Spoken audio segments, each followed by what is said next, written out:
The government strikes a deal to restart carbon dioxide production, but is it enough to prevent food shortages this winter? The gas is vital for the meat industry and food packaging, but the deal means taxpayers' money going to an American company, and there are questions as to whether it's just a short-term fix.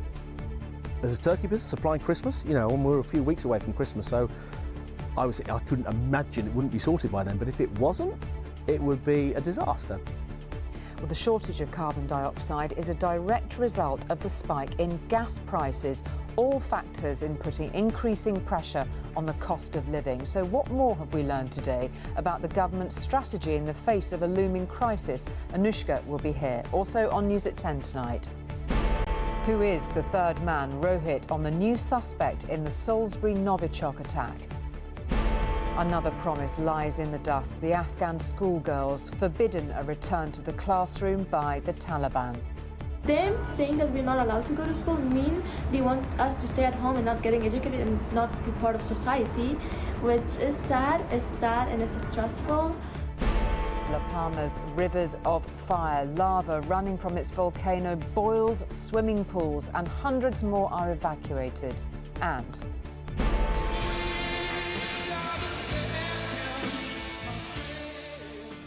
Roger over and out. No way. Queen's legendary drummer tells Nina about his new beat. You've got to stay vaguely dignified. I mean, you can't be a young tearaway at my age, Be a bit though.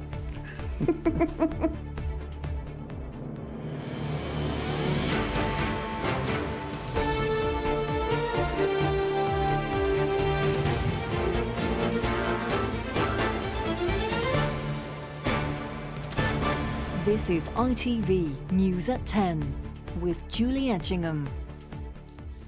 Good evening. The threat of empty supermarket shelves caused by a shortage of the carbon dioxide vital to food production appears to be lifting tonight. Christmas is on, the Prime Minister said. The government has agreed a deal with the country's biggest CO2 producer. It's understood tens of millions of taxpayer pounds will go to the American firm CF Industries on a temporary basis to restart production at its factory on Teesside. The company stopped it because of the steep increase in wholesale gas prices. As for solving that much wider effect of a huge rise in consumer energy bills, well, not such a quick fix on that. If it looks like the UK's awash with turkeys, think again. A shortage of workers willing to prepare them for Christmas has already cut the number that will end up in our supermarkets. Good boys. Calm down. And it's hard to follow that advice when your busiest period is just around the corner and the supply of carbon dioxide, used both to stun the birds for slaughter and give them a longer shelf life, is suddenly threatened. There's a turkey business supplying Christmas, and we're a few weeks away from Christmas, so I couldn't imagine it wouldn't be sorted by then, but if it wasn't, it would be a disaster. If the people that we grow for, the bigger guys, if they won't take the turkeys at Christmas, then we're bankrupt after Christmas. Farms in the British countryside hit along with manufacturers of soft drinks and bread by the action of an American company. At CF Industries, we've always answered the call for progress, helping farmers increase the bounty of the land. Instead, in the face of rocketing gas prices, it stopped production at its UK fertiliser plants. Carbon dioxide just a byproduct, but one so vital that tonight the state has cut a deal. It's understood that government support will kick-start production at CF Industries immediately. That help's expected to be temporary, lasting a number of weeks. But it's also understood that it will cost tens of millions from taxpayers' pockets. On a visit to New York, that's left the Prime Minister struggling to explain why the public's bills seem to be increasing by the day. But there's some things we've got to fix. The CO2 issue is very important. The gas, the energy companies are obviously facing problems because of the spike in wholesale prices. We'll do whatever we can to fix that. But this is a short-term problem. Up by an average of over £100 next month. We will do whatever we can to address the supply issues, but this is a short-term problem, and it's a global problem caused by the spike in wholesale prices. But it's not just one or two supply chains being hit.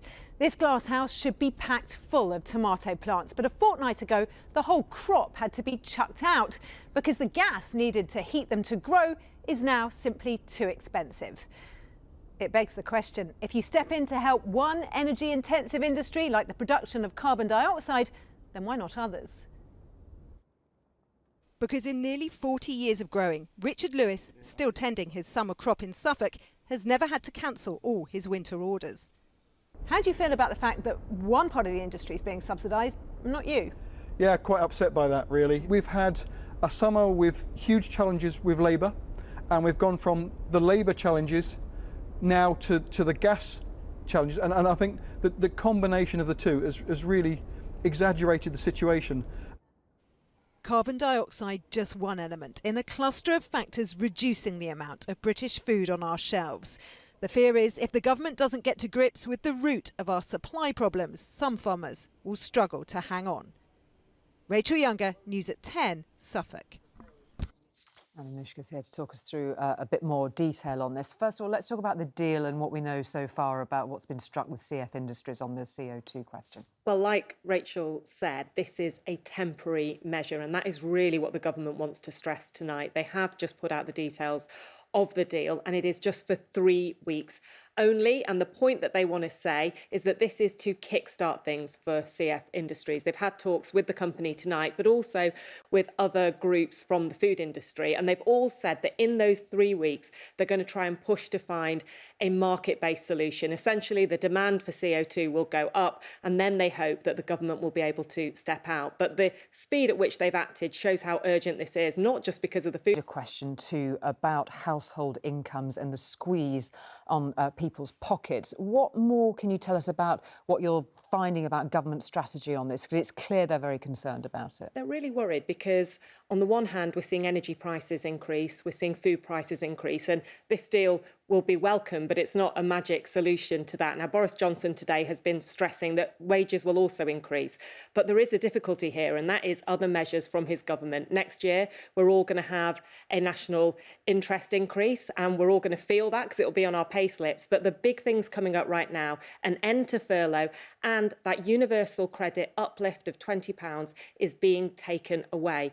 That is a big deal. Treasury officials are absolutely determined to do it. Rishi Sunak is determined to do it, the Chancellor. But I hear that officials in other parts of government, in the Department for Work and Pensions, are desperately trying to find some way to make this UC cut less painful. They have given up on giving the £20 back, but I have heard that one thing they're trying to do is looking at the way that the benefit is taken off people as they go into work. At the moment, you lose 63 pence of your benefit for every pound you earn. The latest push is to see if they can reduce that amount to try and make it pay more to go back into work. OK, fascinating. Thank you very much indeed for that, Anushka. Thank you. And for more detail about why gas prices are surging and what it might mean for you and your energy supply, indeed, head over to our website, itv.com/news.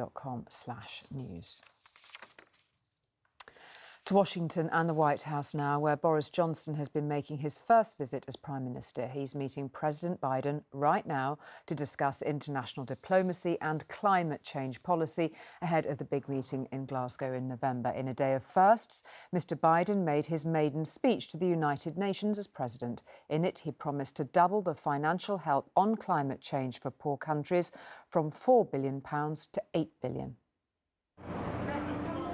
The Prime Minister, in keeping with his mission to rally action on climate change ahead of the COP26 summit, arrived by train in Washington. His first trip to the White House since Joe Biden became president, and the new team in charge very much more receptive to his thinking on this issue at least. The work we will do together around dealing with climate. I'm very excited for our discussion today. Yeah. I know that this is something that you care about deeply. I think that today was a really good day. Yes, it was. For the world. And I thank the US government and President Joe Biden for the steps you've taken to reassure the world that America is committed to helping the world to tackle climate change. A great day because at the United Nations earlier, His Excellency Joseph R. Biden Jr. the President had come to the Prime Minister's aid with this huge promise on cash to help developing nations adapt to climate change. In April, I announced the United States will double our public international financing to help developing nations tackle the climate crisis. And today, I'm proud to announce that we'll work with the Congress to double that number again. This will make the United States a leader in public climate finance. Before he left New York, the Prime Minister acknowledged other nations still need to do much more to make progress at COP. Only 40 days to go. It's looking like a biblical struggle to make a success of it. Is that how you would characterize it? This is a moment when the world has to decide whether it wants to grow up or not, to make a crucial change or not. And we cannot keep trashing the planet in the way that we are. In the last hour, the President too returned to the White House for his talks with the Prime Minister.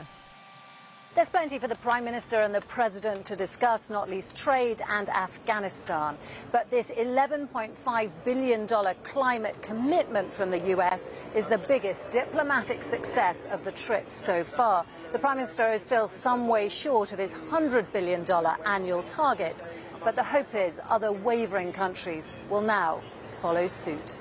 Romilly Weeks, News at 10 at the White House.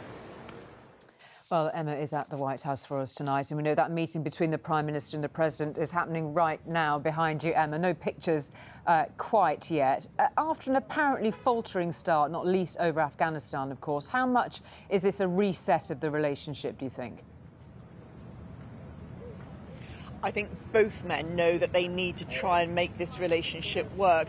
They do have very significant personal and political divisions, and they are issues that they are going to need to try and get over. Don't forget that it's not that long since Joe Biden described Boris Johnson as a physical and emotional clone of Donald Trump, so a pretty big accusation to level at somebody who you're then going to try and actually build a relationship with.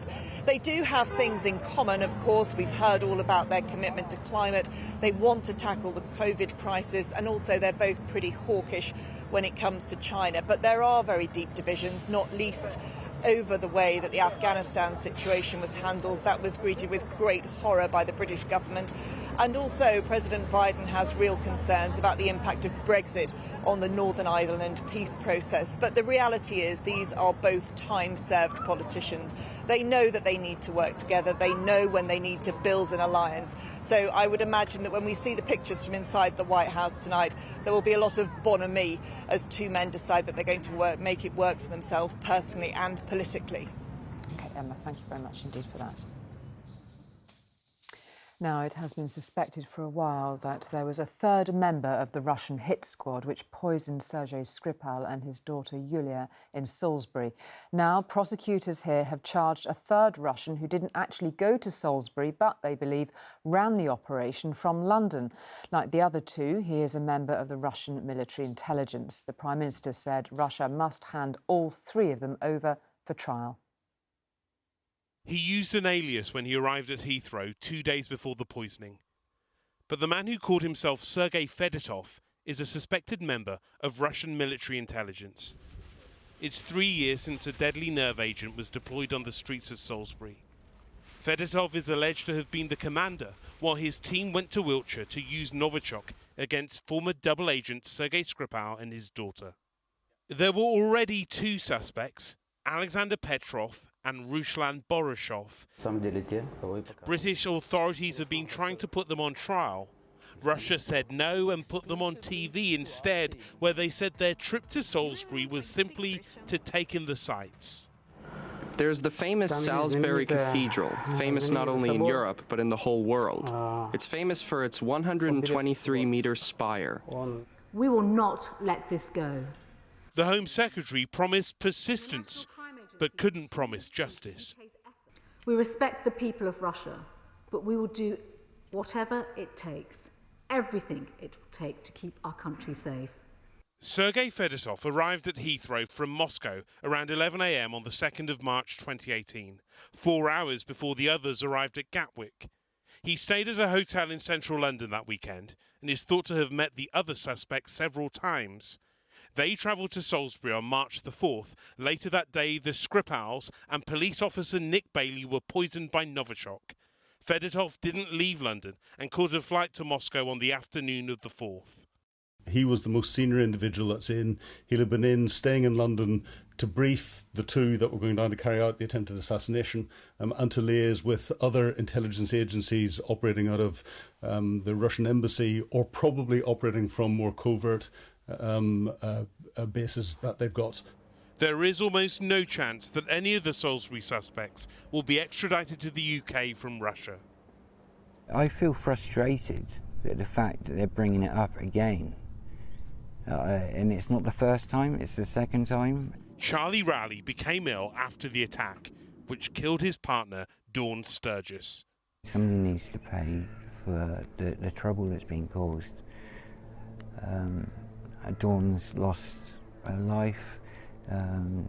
Her children have lost their mother, and that's a hard thing to deal with. Fedotov is unlikely to ever return to Britain, and suspected links to plots elsewhere in Europe are being investigated.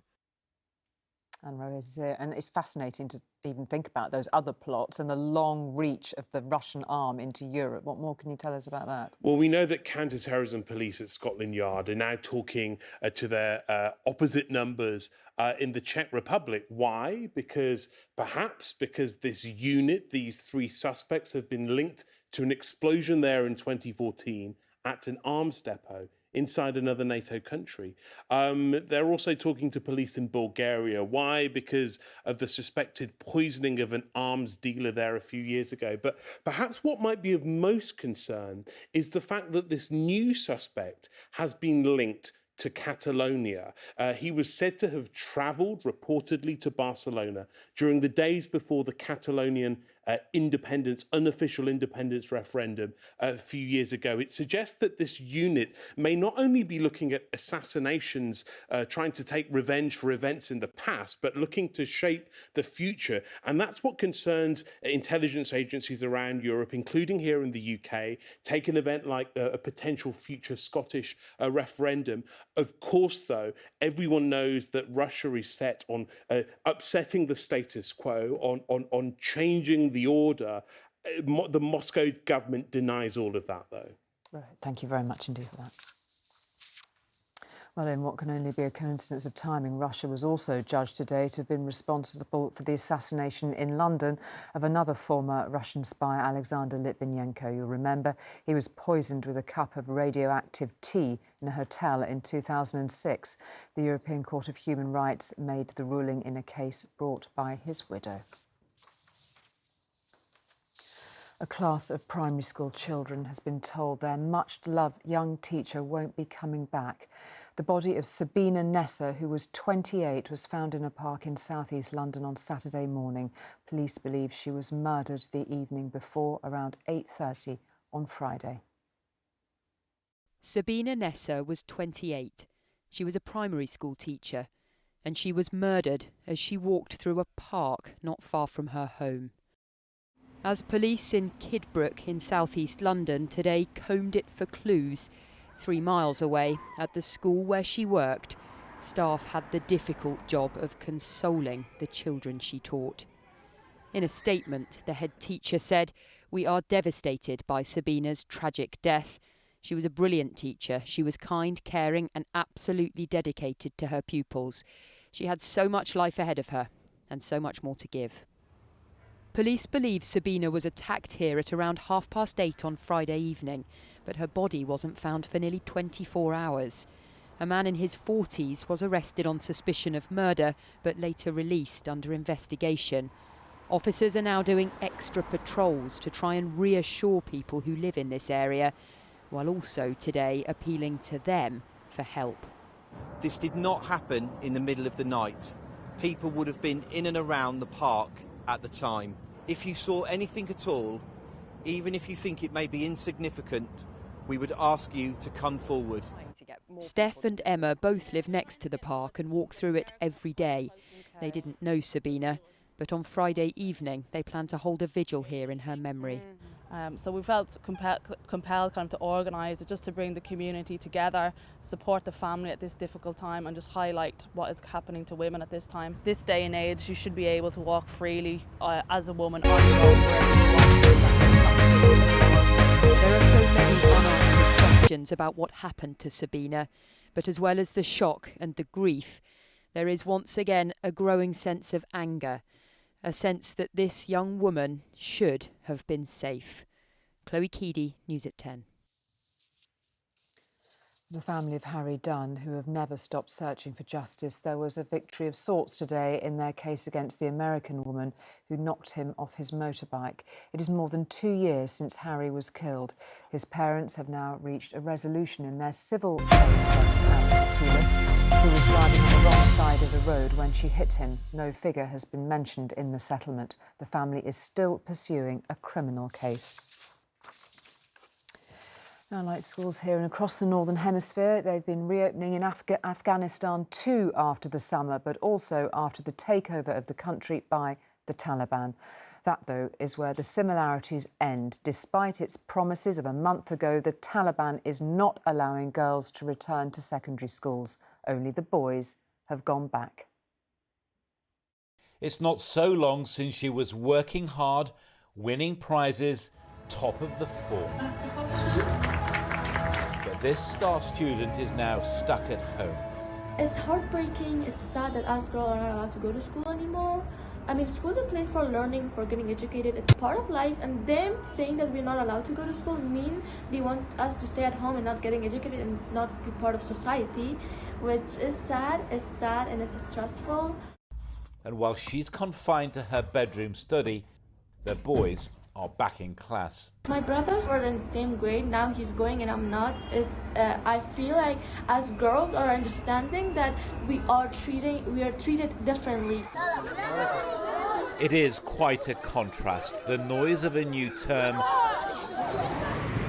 while locked up and lifeless secondary schools for girls closed by the Taliban for unspecified security reasons, while in boys' classes even women teachers aren't welcome.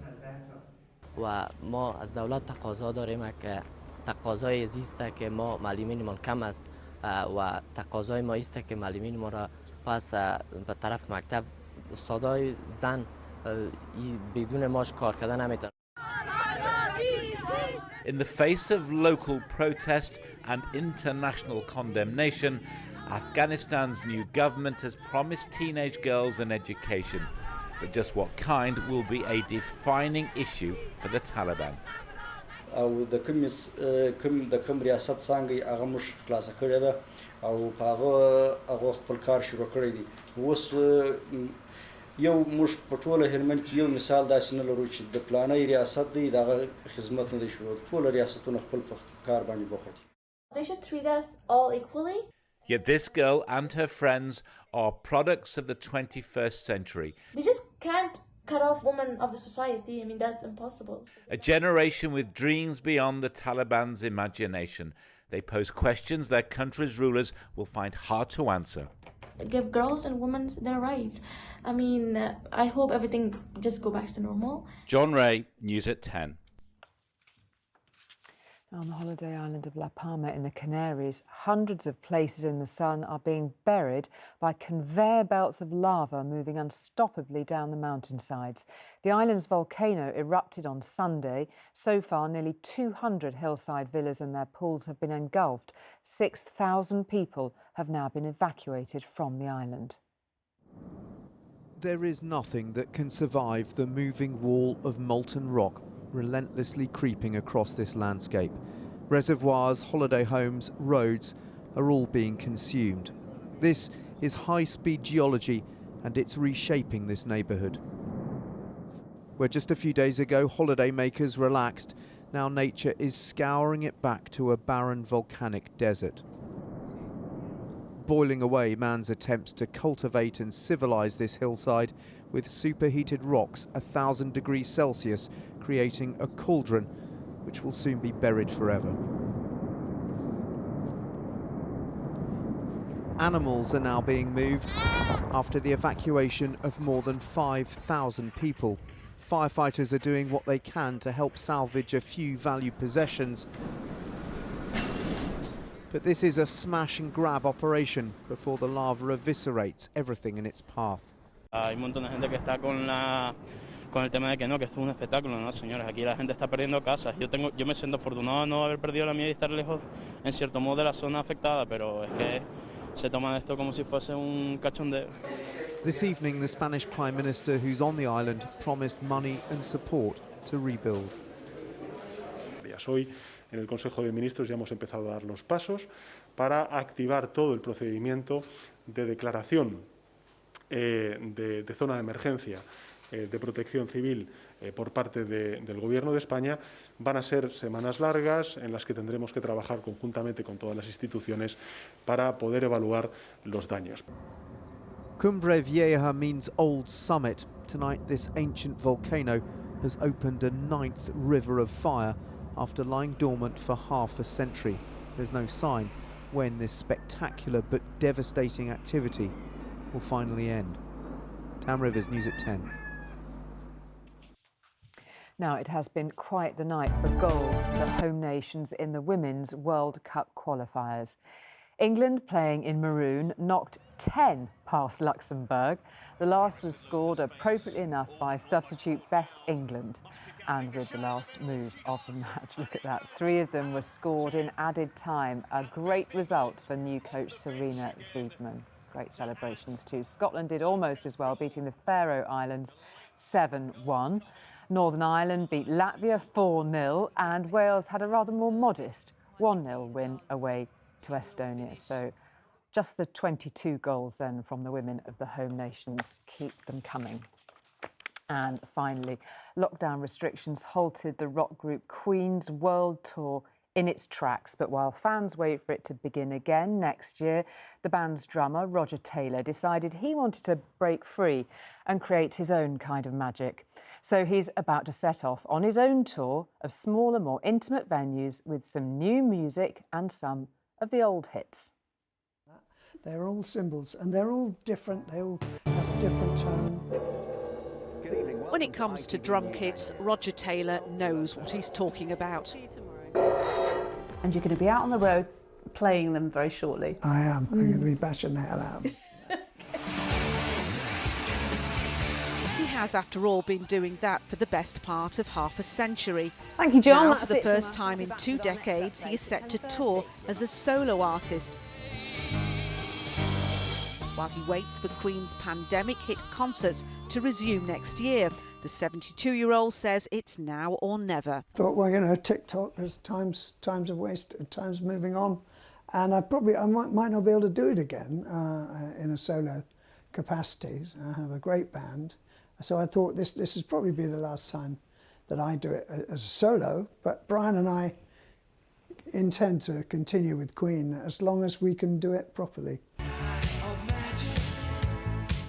Earlier this month, Freddie Mercury would have been 75. In a few weeks, in November, we'll reach the 30th anniversary of his death. Do you think about him still all the time? All the time. I've got an enormous statue of him in my garden. So they took it away from the theatre in London. But it's nice to have him there. And of course, we think about him every day.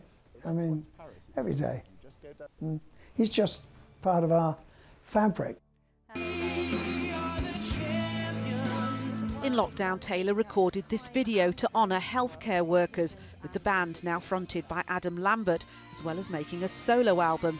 Guitarist Brian May is, says Taylor, recuperating well after a heart attack last year. He, meanwhile, has a little arthritis. The hands are still just about there, you know, hanging on.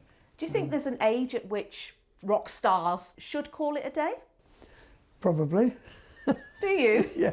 What would that be? Well, I think if you can, should we say, if you can embrace older age and do it gracefully, and you've got to stay vaguely dignified. I mean, you can't be a young tearaway at my age, you know. Be a bit though. Roger Taylor clearly intends to try. Nina Nanar, News at 10. And that's it for tonight from all the team here on News at 10. Good night. See you tomorrow.